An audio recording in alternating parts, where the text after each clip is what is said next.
Now, have you ever wanted to improve your complete health, both inside and out, but didn't know where to start? Well, our final guest's book guides you through the minefield of information available to you and highlights the key aspects that assist complete and holistic health across our 4 core bodily systems. Welcome to the show to tell us more, Oliver Rolphe. Selina, thank you so much. Thank you for the introduction and for having me. It's an absolute pleasure. So what made you write the book then, Oliver? Did this come from some personal experience? There's a long list of reasons why I wrote it, but I've been through a lot of experiences through my life, a lot of traumas as well. And about 11 years ago, this started in particular in regards to a diagnosis I had for something called ankylosing spondylitis and 7 damaged discs in my back and spine. So my life changed quite dramatically. So everything that I've utilized within the Holistic Guide to Your Health and Wellbeing today is not only experienced by myself personally, but it also utilizes a huge amount of research and knowledge of some exceptional professionals globally. Right. Okay. And we mentioned in the introduction across our 4 core bodily systems. What are the 4 core bodily systems? Well, I think people often know 1 or 2, which is usually the physical and mental, but the other 2 are the energetic and emotional bodies. Right. Okie dokie. So we have things like, and I've heard of in holistic medicine, things like the chakra system. Well, what does that actually mean? I think when people hear about the chakra system or even the energetic system, I think a lot of people get slightly put off or even somewhat fearful. People think it's somewhat woo-woo or overly spiritual. And invariably, the chakra system hasn't been explained particularly well up until now, I believe, anyway. And the chakra system are basically forms of energy transducers in our bodies and around us, and very much connected to the physical body, especially the 7 chakra system. And the best example I can use of that, Selina, is I think a lot of people were saying this in particular through COVID when we were all locked up at home, unable to see each other. And there is a sense that we couldn't feel each other, we missed a connection. And invariably, this is what the chakra system does. So when you're sitting with someone or across from someone or even near them, the chakra system are energy transducers for the body. So it will take in, let's say, energy from one person to another or from their surrounding areas and actually turn that into different elements of our own body to utilize. So another example of that is either if someone were to walk in the room and they light up the room, that would be an element of someone's energy and aura and therefore chakra system being exasperated. Or the same way as you may meet someone for the first time and feel that something's off or there's just something you're not too sure about. Now that comes through energy as well. So does that mean if you meet somebody and they light up the room, or you meet somebody and you just feel like something's off, does it mean there is something wrong with them, or is there something wrong with you because that's how you're perceiving them? That's a very good question. I think it's always important to understand the scenario and that moment in particular at that time.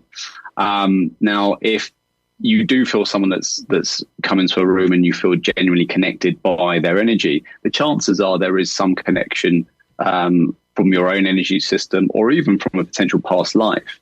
But realistically, the importance of not only my book, but I think for everyone around us is that health is individual. And the most important thing when it comes to your own health is focusing on yourself and your own self-awareness, because there isn't a one-size-fits-all in regards to health. The more we understand ourselves, the more we know ourselves, the better we can be. So if you do meet someone or you cross paths with them for a positive or negative, it is important that the self-awareness is there for you to make a proper understanding of where you sit with that individual. Right. And what's numerology, Oliver? Numerology is a fantastic self-help tool. I've actually broken it down and utilizing a wonderful numerologist called Anne Perry, who helped with that chapter of the book. Now, numerology was created by a fantastic mathematician called Pythagoras about 2,500 years ago, at least modern numerology was in particular.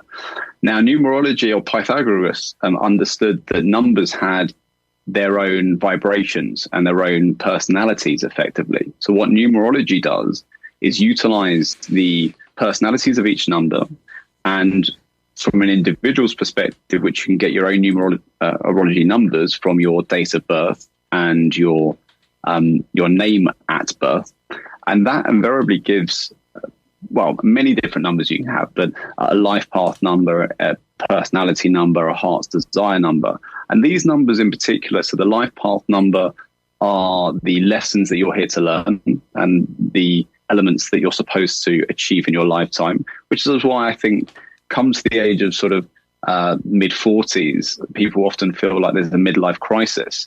Now, I actually think that's a midlife awakening, because what it is your body connecting to itself subconsciously and understanding where your path should be. And sometimes, you could be doing exceptionally well, being very, very successful, but you're not actually fulfilling the path you're supposed to be on. So numerology illuminates your path, but it also illuminates the talents and traits and potentials that you have in your lifetime. I used to hate Pythagoras' rule in maths class at school. It took me right back. I don't disagree with that. There is always one to scratch your head with. But I seem to remember it was like 3.142. It's been put in my head for ages, and I think that's the first part of pi. I just remember it being to do with triangles. That's all. But moving on, now emotional intelligence.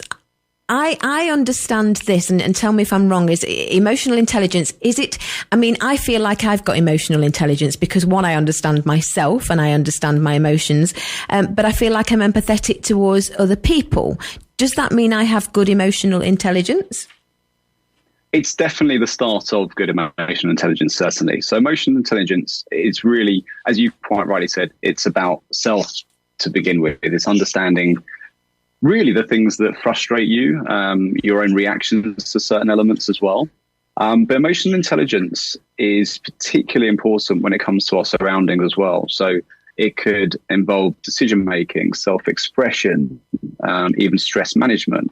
But the emotional intelligence I focus on more so is a gentleman named Daniel Goleman, who created emotional intelligence as it is today. And really it focuses on self-awareness, self-management, as you've quite rightly said, empathy and social awareness, but also relationship management. So it's not only the connection to self, it's the connection to others. It's the words that you say, it's how other people are reacting to it, it's you being aware of other people's dare I say, even emotions and subconscious notes as well, which I thought was an interesting point why I linked in the advanced body language. The more we understand someone's body language, the more we get a guidance into someone's subconscious world. Even, as an individual, we often give out subconscious notes and tones and movements that we're unaware of. And actually, the more you're aware of that yourself, the more that personally, I believe you can connect to other individuals, you can be even more empathetic. But as you quite rightly said, it's really knowing yourself as well. And presumably within all these things that you go through in the book, nutrition is important because, of course, it's always important within the body to eat well, isn't it? Yes, absolutely.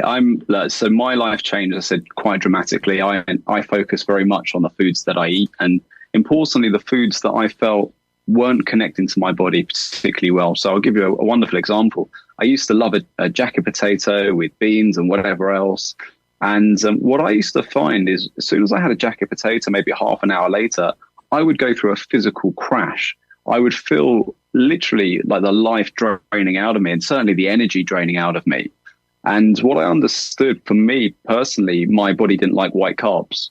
So I changed a lot of the carbs to either I'm gluten-free and dairy-free as well. I stay away from as much as possible and try and eat as fresh as possible. So I was even actually thinking about what I was eating just before, and it would come up in this conversation. So I had a very fresh and healthy mixed salad with different leaves and loads of different vegetables. And the importance of, the vegetables and the freshness is one, the energy that we have in life comes from the sun. And invariably, the sun is what grows the plants, the vegetables, the fruits. So the closest you get to the freshness of these vegetables and fruits, you're getting the most amount of energy as well. But not only that, your gut terrain, which is exceptionally important, is something we need to look after. So again, it's all about nutrition, what you put into your body, but your gut has a pharmacy of its own. And the more, let's say, negative or unhealthy or processed foods that you put into your gut, unfortunately, the more it harms your gut system, and therefore can have a genuinely negative effect on your physical, emotional, and mental health. Yeah, we're hearing so much just lately about the gut and the importance of it, aren't we? Absolutely. And also, it's about, again, the understanding of self, because there's a connection to the self-conscious as well through the gut and through the mind. There's a great balance of our mental bodies as well. Yeah. Meditation. How do you feel about meditation? For me, it's an important part of daily life. There are many different ways that one can meditate. I think a lot of people find comfort meditating in the morning, bright start to the day. I actually like taking time in the evening. But I feel meditation's a great way for self-reflection. Two, a great way to control and ready and steady your breathing, which I think is a massively important factor. But it actually can really help in terms of focusing on where you want to go in life, the clearness of mind, the clearness of thought. And I often felt that the more and more I've focused on my own moments, whether it's alone time, and especially deep breathing or meditation, the more and more my mind has focused itself to the next step that I want to take and have taken. So for me, it's an absolute imperative situation that everyone should try and start on, even if they haven't necessarily gone through the full meditation practices. Yeah, even just deep breathing helps, doesn't it? We have a respiratory physiotherapist comes on the show monthly, and what we've learned about the importance of deep breathing, it's unbelievable. Well, if you think about yourself, most people in their daily lives are shallow breathers. You don't really go deep into your lungs. You don't open up your lung capacity. And that affects so much more in terms of the oxygen you're taking into your body, the digestion of it all, and obviously, as I said, the clarity of mind. So deep breathing, if you haven't done anything, 5 or 10 minutes deep breathing a day. I spend a lot of time in Spain and Sota Grande and Estepona. And if you can't find yourself a moment in the sun out there to really enjoy the energy around you, then I think you're doing something wrong, because for me, there's so much to enjoy about the spaces in the area specifically, to really deep breathe into a completely new level as well. Well, next time you're in Sota Grande or Estepona, you must call in to see us. I would be delighted to. Well, for our listeners, the book is called The Holistic Guide to Your Health and Wellbeing Today, a step-by-step guide to the relationship between your physical, mental, energetic and emotional health. It's by Oliver Rolphe, who we're chatting to now, and we're selling it right now on our website, tre.radio.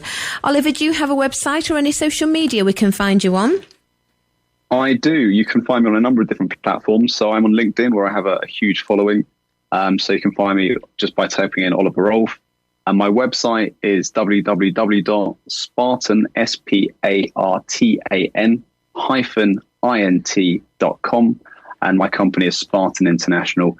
Type it on Google and my face usually pops up somewhere. Great stuff. Well, thank you for being on the show. Thank you very much, Oliver. It's an absolute pleasure. Thank you for having me in. Whenever you want me, I will be back in spades. Right, definitely. We'll sort something out. You take care now. You too, Selina. Bye. Thank you very much.